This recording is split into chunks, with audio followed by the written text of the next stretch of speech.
£25 an hour to look after two little children. I wasn't going to turn that down. It was Halloween night and I had grown out of it, but it didn't stop their parents from going to a Halloween party of their own. I followed Janet upstairs. She whispered as she opened the door to Bobby's room. "That's Bobby, he won't cause you any trouble. He sleeps through the night." I squinted to see the boy who lay in almost darkness in the bed. She closed the door quietly, the only sound the click of the barrel engaging with the lock. "This is Alice," she said as we entered her room. She was still awake. "This is Helen, she's going to look after you tonight." I knelt down next to her, the sheets were pulled up to her face. "Hey, Alice," I soothed, stroking her hair gently. I looked around the room. "Wow, you really like your dolls." She nodded. The whole room was decorated with them, at least 100. I didn't want to tell her they freaked me out. "They look amazing." She smiled. Alice's mom gestured for us to leave. "Good night, Alice," I said as the door was closed behind us. "Thank you so much for doing this at such short notice. You came to us with such a good recommendation." I must say Alice is a little clingy. We don't get out that often. "That's okay. I had a younger sister myself, she was a real pain, too. Have you tried leaving her with family?" "We don't have much, just my mother, and she's a little senile now. It's too much of a risk to leave Alice alone with her." "We need to get going," I heard Alice's father shout from the bottom of the stairs. "Coming," Janet said quietly. "We will see you around 1 a.m.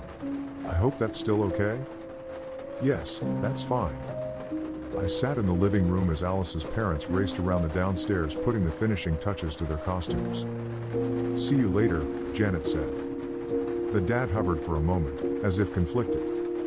"Alice," he said before stopping, "she's a little different. She likes to make things up." "We're going to be late," Janet hollered from outside. "Be careful," he said, closing the door behind him. I flinched as I heard the key turn in the lock.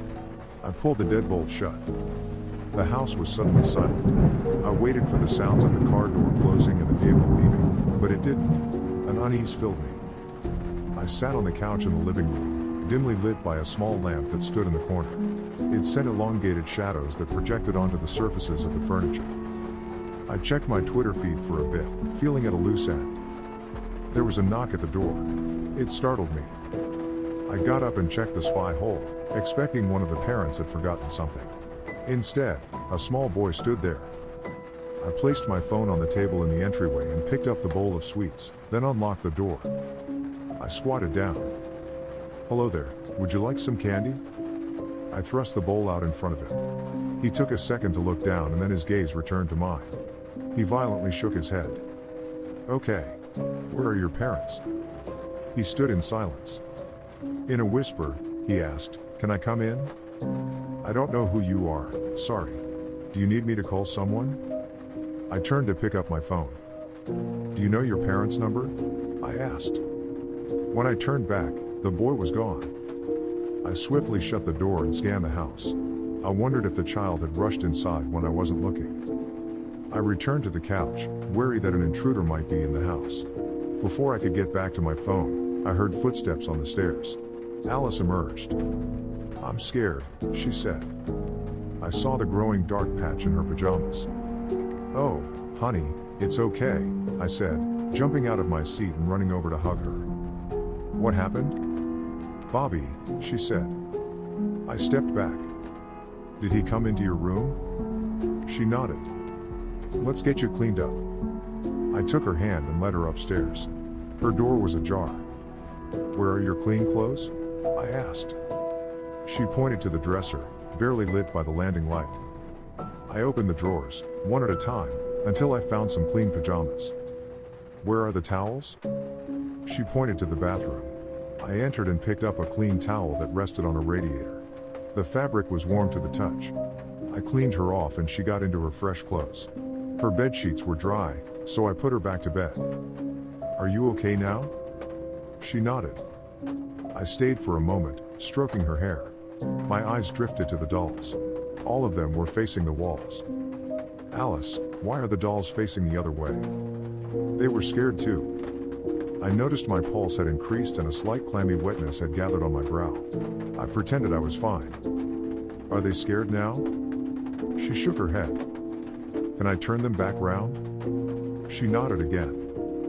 One by one I turned the dolls. Not by their heads, Alice said, slightly annoyed. I don't know if it was her tone or the fact she saw them as other than inanimate objects, but I relented. I picked them up by their dresses, carefully putting them back into place. When I finished, Alice spoke. Can I have Jilly? She asked. Which one's Jilly?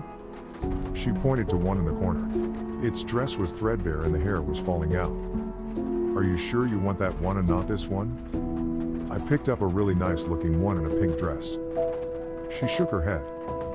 I gave her the dolly. She held it tight and before I knew it, she was sleeping again. I picked up the soiled clothes, smelling the familiar scent of ammonia. The pajamas were damp. I closed the door and then peeked into Bobby's room. He was fast asleep, just like when I saw him earlier. I jumped as I heard the door to Alice's room violently shake. I dropped the clothes and opened the door. Alice was fast asleep. My heart was racing. An ice-cold chill tingled down my spine as I saw all the dolls were facing the wall again. Jilly now sat on top of Alice's tall chest of drawers, peering into the room, way too high for Alice to have put there.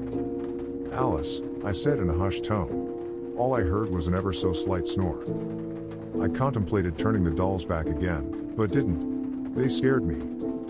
On edge, I closed the door, feeling all the more alone. As I descended the stairs, I heard another knock at the door. I picked up the candy bowl and unlocked. An old woman stood there. Who are you? She asked politely.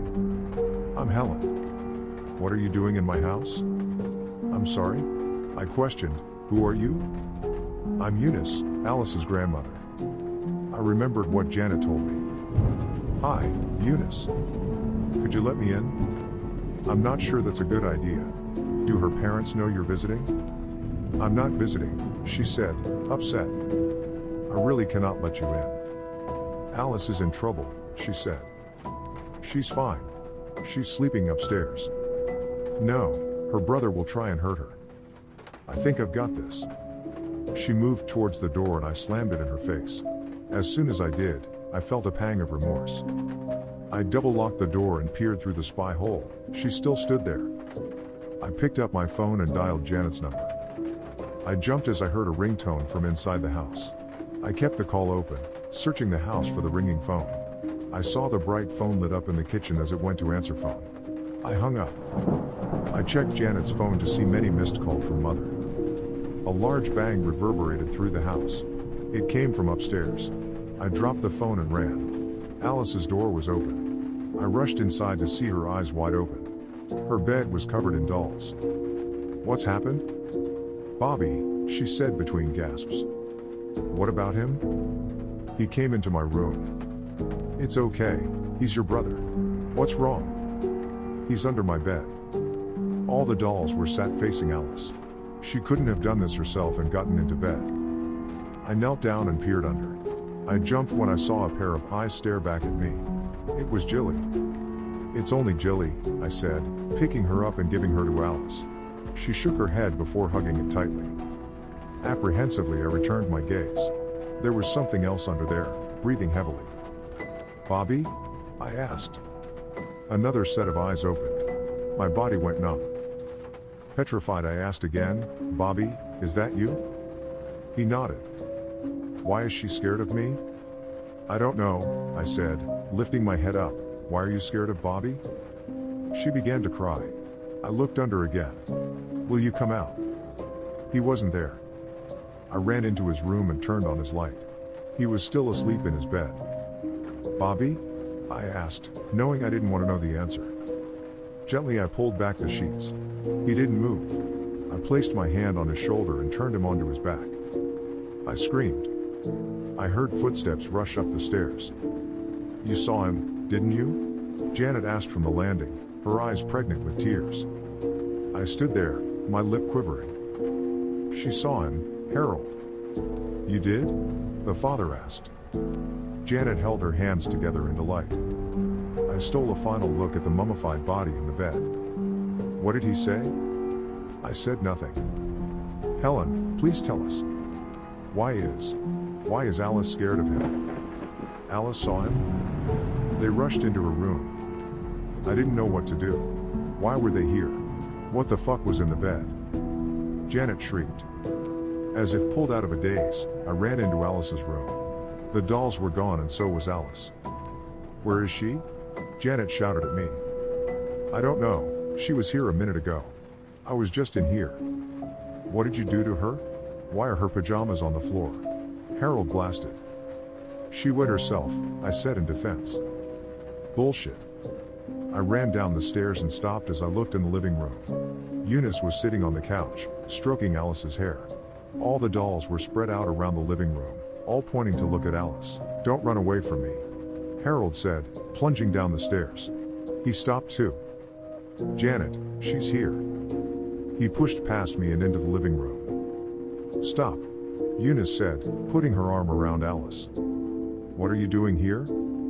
Protecting her from Bobby. Janet arrived and her anger subsided. Hello, honey, she said, creeping into the living room. You have to get rid of that thing up there. Mother, he's only sleeping. No, he isn't, Eunice said. He's dead. You have to move past this. My gaze was drawn to the corner of the room. I saw a scared little boy shake. Do you see him now? Janet asked me expectantly. Bobby began to cry and shook his head violently. I copied him. I think it's best you leave, Harold said. I picked up my coat, my hand shaking trying to unlock the door. Calmly he placed his hand on mine, taking the key. He opened the door. Here, he said, handing me a large wad of cash. It was at last 500 pounds. Please, don't mention what happened tonight. I nodded and ran for my car. I locked the doors as soon as I got in. I jumped when I saw a little boy stand next to the window. I opened it. Hi, Bobby, I said. In a whisper, he asked, can I come in? I shook my head, as a single tear rolled down my cheek. Be a good boy, will you? He nodded. I pulled away, looking in the rear view, to see an empty street.